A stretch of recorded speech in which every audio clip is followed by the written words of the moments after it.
ये विद्यालय ऐसा विद्यालय है जो विश्व भर में इसका ज्ञान का प्रचार किया जा रहा है। ये विश्वविद्यालय आम यूनिवर्सिटी की बात नहीं है। अच्छा। आप अगर ध्यान से बोर्ड पर देखेंगे तो नॉर्मली विश्वविद्यालय जैसे कुरुक्षेत्र यूनिवर्सिटी, दिल्ली यूनिवर्सिटी को हिंदी में आप लिखेंगे तो विश्व और विद्यालय कंबाइंड लिखेंगे। हाँ जी, एक ही ऊपर आता है, जैसे यूनिवर्सिटी का ट्रांसलेशन है ना। लेकिन यहाँ हम लिखते हैं विश्व, बीच में स्पेस, फिर विद्यालय। तो हमारा भाव ये है, ये एक ऐसा विद्यालय है जो विश्व भर में विख्यात है। आज की डेट में मेरे को बताते हुए हर्ष होता है कि 140 देशों में ये विद्यालय चल रहा है और 12 लाख स्टूडेंट रेगुलरली इसका लाभ ले रहे हैं। और ईश्वरीय विश्वविद्यालय क्यों बोला गया? क्योंकि इसको रन ईश्वर कर रहे हैं। यहाँ ना मैं गुरु हूँ, मेरे पैर छूने की जरूरत नहीं, ना कोई और गुरु हैं जिनको आपको पूजना है या उपासना करनी है। हम सब, चाहे कोई बड़ा है चाहे कोई छोटा है, हर एक इस विद्यालय की सीख है कनेक्ट उस ईश्वर से होना है, मनुष्य से नहीं। क्योंकि जो भी मनुष्य है तो इसी धरती के सीमा में बंधा हुआ। ये तो बहुत ही अनोखा विद्यालय है जी, जिसमें इतना कुछ सीखने को मिल जाता है। आपने तो 3-4 एस्पेक्ट्स जैसे बताए, चाहे वो ईश्वरीय, विश्व विद्यालय और ब्रह्मा कुमारी जी। इसके बारे में तो हमें कुछ और भी जानना पड़ेगा। जरूर जरूर।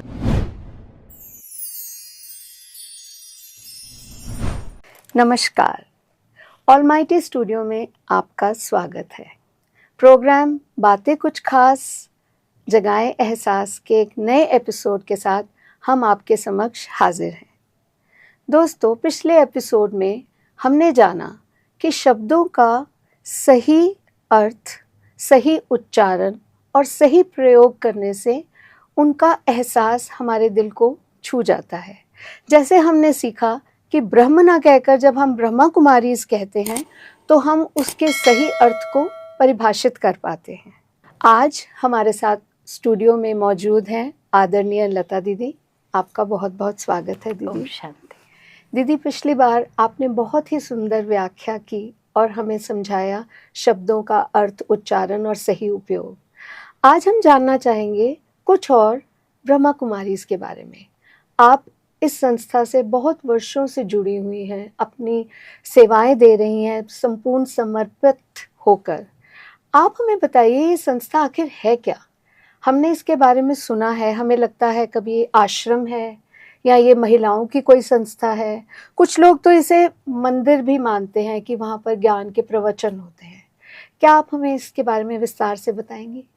बहुत ज़रूरी है ये जानना कि ये क्या है, क्योंकि जब तक किसी भी चीज़ का स्पष्टीकरण हमारी बुद्धि में नहीं होता तब तक व्यक्ति का कदम नहीं उठता। हम कहीं भी जाते हैं, एक बच्चे का स्कूल में एडमिशन भी कराते हैं तो आप देखिए उसका सारा आगे पीछे, पिछला रिजल्ट क्या था, आगे क्या है, यहाँ क्या पढ़ाया जाता है, सारी जानकारी करके उसके बाद छोटे बच्चे को भी एडमिशन दिलाया जाता है। और यहाँ तो अपनी बात है। तो मैं बताना चाहूँगी, ये 1936 में स्टार्ट हुआ था, सिंध, कराची, हैदराबाद में। तब ये एक पारिवारिक संगठन के रूप से प्रारंभ किया गया था। पारिवारिक संगठन का अर्थ है, जैसे पहले हम बता चुके हैं, ब्रह्मा एक व्यक्तित्व है जो परमात्मा का साकार माध्यम बने। उनके द्वारा उनके घर में ही सत्संग होता था और कुछ भाई बहन परिवार के परिवार, माता पिता, बच्चे सभी आकर बैठते थे।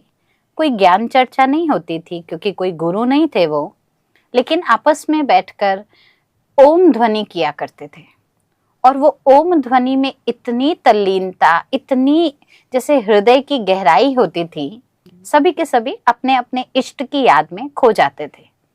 और ऐसा प्रतीत होता था जैसे पता नहीं, जिसको पाना चाहते हैं ना, जैसे वो देख पा रहे हैं उनको। और कई बार तो समय की सीमा भी नहीं होती थी, उस आनंद में इतने डूबे रहते थे। तो जो आते नहीं थे इस सत्संग में, लेकिन बाहर से देखा करते थे, तो उनको आवाज तो पड़ती थी कि ओम ध्वनि चल रही है। तो उस समय कुछ आसपास के लोगों ने कहना शुरू किया ये ओम मंडली है। तो इसका आदि नाम ओम मंडली था। मंडली यानी ग्रुप। हाँ, मतलब कुछ लोग मिलकर एक शब्द का उच्चारण कर रहे हैं, उसके अध्यात्म की गहराई में खो रहे हैं। लेकिन जब पार्टीशन के बाद 1950 में जब ये ट्रांसफर हुआ, हिंदुस्तान में आया, शिफ्ट हुआ, तो एक स्थान चूज किया गया जिसको मुख्यालय निर्धारित किया, वो था माउंट आबू, राजस्थान, जो अभी भी इंटरनेशनल हेडक्वार्टर है हमारा ब्रह्मा कुमारीज का। और तब इसको रजिस्टर कराया गया ऑफिशियली नाम से प्रजापिता ब्रह्मा कुमारीज के। अब कई लोग जब यहाँ आते हैं तो सोचते हैं, जैसा आपके मन में प्रश्न था कि दीदी ये संस्था है, क्या है ये, तो जब हम सिर्फ बैठकर ओम ध्वनि कर रहे थे तो लोग समझते थे एक सत्य का उच्चारण किया जा रहा है, तो सत्य का संग सत्संग कहने लगे, है ना, या ओम मंडली कहने लगे। लेकिन जब आए और ज्ञान के बारे में कुछ सुना या देखा तो कई लोग इसको ये भी मानते हैं कि हाँ ये कोई इंस्टीट्यूशन है, कोई ऑर्गेनाइजेशन है। हम कहते हैं हाँ जी ये ऑर्गेनाइजेशन भी है एक्चुअली, क्योंकि ऑर्गेनाइजेशन शब्द ही बता रहा है समथिंग ऑर्गेनाइज हो रहा है, जो बड़ा मैनेज करके चलाया जा रहा है। और ऑर्गेनाइजेशन का रूल क्या होता है, कोई ना कोई उसका चीफ होता है, कोई ना कोई जिसको एडमिनिस्ट्रेटिव हेड कहते हैं, जॉइंट एडमिनिस्ट्रेटिव हेड कहते हैं, फिर मैनेजमेंट कमेटी होती है। तो आप देखिए अगर किसी भी एक संगठन की तैयारी करनी है या कुछ लोगों ने आकर रहना है, अपना जीवन लगाना है सेवा में, तो उनका खाना पीना खर्चा सब चीजों को देखना है, तो मैनेज तो करना पड़ेगा। आज घर का भी खर्च होता है, तो मैं मतलब आम तौर पर ये शब्द बोला जाता है कि वाइफ को कहते हैं ये होम मिनिस्टर है हमारी। जी जी क्यों बोल देते हैं, क्योंकि वो भी मैनेज करती है घर को ना, तो एक तरह से घर का मैनेजर तो वही हो गई ना। ऐसे ही हमारे यहाँ पर भी हर चीज की मैनेजमेंट का एक नाम के लिए एटलीस्ट सिग्नेटरी अथॉरिटी कोई हो, तो कुछ जो हमारे बड़े थे आदि समय के थे, जिनको आज हम दादियां कहते हैं, थी वो भी पवित्र कुमारियां। लेकिन जो भी सेवा में उस समय ज्यादातर पवित्र कुमारियां ही थी, क्योंकि गृहस्थ उनका प्रारंभ ही नहीं हुआ था उस समय। अच्छा। और उन्होंने अपना जीवन समर्पित किया ऐसी सेवा के लिए, तब वो मैनेजमेंट कमेटी की हेड बनी या एडमिनिस्ट्रेटिव हेड बनाया गया उनको, और उस आधार पर सारी संस्था का जो भी कार्यभार होता था उनको सौंपा जाता था, डिवीजन कर दिया गया था। तो क्या इसीलिए इसे आश्रम भी माना जाता है? आश्रम इस भाव से मानते हैं क्योंकि आश्रम शब्द सुनते ही आप याद कीजिए, पहले पहले जब भी बच्चों को पढ़ाने भेजते थे तो स्कूल नहीं कहते थे, गुरुकुल शब्द कहते थे, है ना। गुरुकुल का मतलब ही क्या होता है, एक ऐसी मेंटालिटी के लोग रहते हैं वहां पर पढ़ाई करते, जिनका फोकस सिर्फ और सिर्फ विद्या की तरफ और गुरु के प्रति वो सम्मान, रिस्पेक्ट, वो डिस्टेंस मेंटेन होता था जी, और कोई डिस्ट्रैक्शन था ही नहीं। और विवाह के बाद भी एक स्त्री पुरुष का जब नया जीवन प्रारंभ होता था तो आमतौर पर शब्द कहते थे आज से आपका गृहस्थ आश्रम प्रारंभ होने जा रहा है जी। यही शब्दों को हमने सुना है। आज क्या हो गया, आज गृहस्थ अलग हो गए, आश्रम अलग हो गए हैं। कारण क्या है, आश्रम शब्द सुनकर ही आपको फील होगा पवित्रता का सूचक है। आश्रम जब भी हम विजुलाइज भी करेंगे तो हम साफ सफाई देखेंगे भी, पहनावे में भी, और शांति फील करना चाहेंगे। आश्रम में कोई लाउड म्यूजिक है वो ऐसा कोई एक्सपेक्ट भी नहीं करता जी। आजकल तो हम वैसे भी अगर आश्रम से किसी को एसोसिएट करते तो ज्यादातर वानप्रस्थ आश्रम बोलते हैं कि जो कि एक उम्र के बाद 60 साल की उम्र के बाद जी, उसे आश्रम जी। इसीलिए पहले पहले जब विवाह के उपरांत भी एक मर्यादा होती थी, 60 इयर्स के बाद अब आपका गृहस्थ आश्रम जो है वो वानप्रस्थ आश्रम में फॉरवर्ड हो जाएगा, आगे जाएगा, है ना। अभी क्या हो गया, हम इसको आश्रम क्यों कहते हैं, क्योंकि यहाँ पर रहने वाली सभी बहनें बाल ब्रह्मचारी हैं, पवित्र हैं, समर्पित रूप से अपनी सेवाएं दे रही हैं, पवित्र जीवन जीती हैं, भोजन अन्न आदि का सब जो भी प्रयोग करती हैं वो भी शुद्ध है, वस्त्र भी श्वेत पवित्रता का सूचक है, शांति का सूचक है, इसलिए इसको आश्रम कहना भी गलत नहीं है।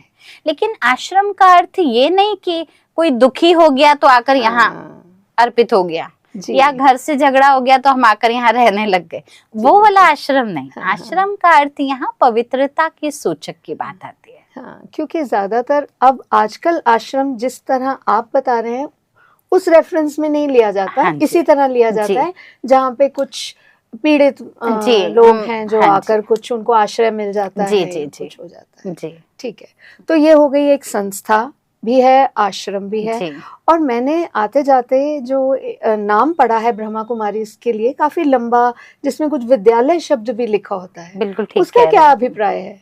आप बिल्कुल ठीक कह रही हैं, बोर्ड पर लिखा होता है, मैं आपको बता भी देती हूँ वो क्या नाम है। वो नाम होता है प्रजापिता ब्रह्मा कुमारी ईश्वरीय विश्वविद्यालय। तो ब्रह्मा कुमारी माना, क्या ये सिर्फ महिलाओं के लिए? बहुत अच्छा क्वेश्चन है, क्योंकि हमारे पास बहुत सारे लोग आते हैं ना, तो कई अपनी वाइफ को भेज देते हैं कि तुम्हारे लिए होगा, या अपने बच्चों को ले आते हैं तो ये कहते हैं मेरी बेटी को थोड़ा अच्छा सिखाओ, ये करो। एक्चुअली ब्रह्मा कुमारी नाम इसलिए पड़ा, जैसे मैंने कहा, ये जब शुरू हुआ था 1936 में, उस समय भले ही साकार माध्यम प्रजापिता ब्रह्मा बने, एक पुरुष का व्यक्तित्व था उनका, लेकिन उसके बाद भी उस समय पुरुष प्रधानता बहुत थी। स्त्रियों को थोड़ा सा प्रताड़ित किया जाता था, आश्रम आदि ऐसे स्थानों पर इतनी खुली छूट नहीं थी जाने की। हाँ, पति परमेश्वर है, घर पे आप पूजा कीजिए, ऐसा ही बोला जाता था। मतलब क्या जरूरत है आपको बाहर जाने की। पुरुष भले सन्यासी बन जाते थे, लेकिन स्त्रियां हालांकि इतना नहीं होती थी। उस समय परमपिता परमात्मा ने जब इस संस्था की स्थापना करी, तब महिलाओं बहनों को आगे रखा, जिम्मेवारी उनको दी। भले ही भाई भी होते हैं साथ में। आज के टाइम पर भी अगर आप इस विद्यालय की संख्या देखेंगे तो 75% बहनें हैं, ऑर्गेनाइज करने में भी और स्टूडेंट्स के वे से भी। और ऐसा नहीं है भाई नहीं है, 25% भाई भी हैं, लेकिन भाइयों का बहनों को पूर्ण सहयोग मिलता है और ये विद्यालय उस आधार पर चलता है। इसलिए प्रजापिता ब्रह्मा तो एक मीडिएटर हैं, उनका नाम लिया गया। ब्रह्मा के हम बच्चे हैं, इसलिए ब्रह्मा कुमारी, क्योंकि ब्रह्मा कुमारी बहनों के द्वारा ज्ञान सुनाने के लिए उनको निमित्त रखा गया है। और फिर ईश्वरीय विश्वविद्यालय, ये विद्यालय ऐसा विद्यालय है जो विश्व भर में इसका ज्ञान का प्रचार किया जा रहा है। ये विश्वविद्यालय आम यूनिवर्सिटी की बात नहीं है। अच्छा, आप अगर ध्यान से बोर्ड पर देखेंगे तो नॉर्मली विश्वविद्यालय जैसे कुरुक्षेत्र यूनिवर्सिटी, दिल्ली यूनिवर्सिटी को हिंदी में आप लिखेंगे तो विश्व और विद्यालय कंबाइंड लिखेंगे। हाँ, एक ही ऊपर आता है, जैसे यूनिवर्सिटी का ट्रांसलेशन है ना। लेकिन यहाँ हम लिखते हैं विश्व, बीच में स्पेस, फिर विद्यालय। तो हमारा भाव ये है, ये एक ऐसा विद्यालय है जो विश्व भर में विख्यात है। आज की डेट में मेरे को बताते हुए हर्ष होता है कि 140 देशों में ये विद्यालय चल रहा है और 12 लाख स्टूडेंट रेगुलरली इसका लाभ ले रहे हैं। और ईश्वरीय विश्वविद्यालय क्यों बोला गया? क्योंकि इसको रन ईश्वर कर रहे हैं। यहाँ ना मैं गुरु हूँ, मेरे पैर छूने की जरूरत नहीं, ना कोई और गुरु हैं जिनको आपको पूजना है या उपासना करनी है। हम सब, चाहे कोई बड़ा है चाहे कोई छोटा है, हर एक इस विद्यालय की सीख है कनेक्ट उस ईश्वर से होना है, मनुष्य से नहीं। अच्छा। क्योंकि जो भी मनुष्य है तो इसी धरती के सीमा में बंधा हुआ। हमें तो पार ब्रह्म तक पहुंचना है, वो जो हम आत्माओं का घर है, जिस ब्रह्म लोक के बारे में हम पहले सुन चुके हैं, हमें वहां तक पहुंचना है। तो उस स्थान पर रहने वाले ईश्वर का जो भी डायरेक्शन होता है उसको यहाँ पर फॉलो किया जाता है, इसलिए कनेक्शन भी उनसे जोड़ना है। ये है ईश्वरीय विश्वविद्यालय। ये तो बहुत ही अनोखा विद्यालय है जी, जिसमें इतना कुछ सीखने को मिल जाता है। आपने तो 3-4 एस्पेक्ट्स जैसे बताए, चाहे वो ईश्वरीय विश्वविद्यालय और ब्रह्मा कुमारीज जी, इसके बारे में तो हमें कुछ और भी जानना पड़ेगा। जरूर जरूर। आज के लिए दर्शकों बस इतना ही इस एपिसोड में। अगले एपिसोड में हम आपको प्रॉमिस करते हैं कुछ इसी विषय में आपको और भी जानकारी देंगे। आशा करते हैं कि आप सब इस जानकारी से लाभान्वित होंगे। दीदी, आपका बहुत बहुत धन्यवाद। Thank you. आपसे मिलेंगे अगले एपिसोड में। नमस्कार। अगर इस वीडियो से संबंधित आपका कोई सवाल है तो आप हमें कमेंट सेक्शन में बता सकते हैं और अगर आप हमसे जुड़ना चाहते हैं या निशुल्क राजयोगा मेडिटेशन सीखना चाहते हैं तो डिस्क्रिप्शन में दिए हुए नंबर पर कॉल करें या फिर www.brahmakumaris.com पर जाकर अपने नजदीकी सेवा केंद्र का पता प्राप्त करें। धन्यवाद।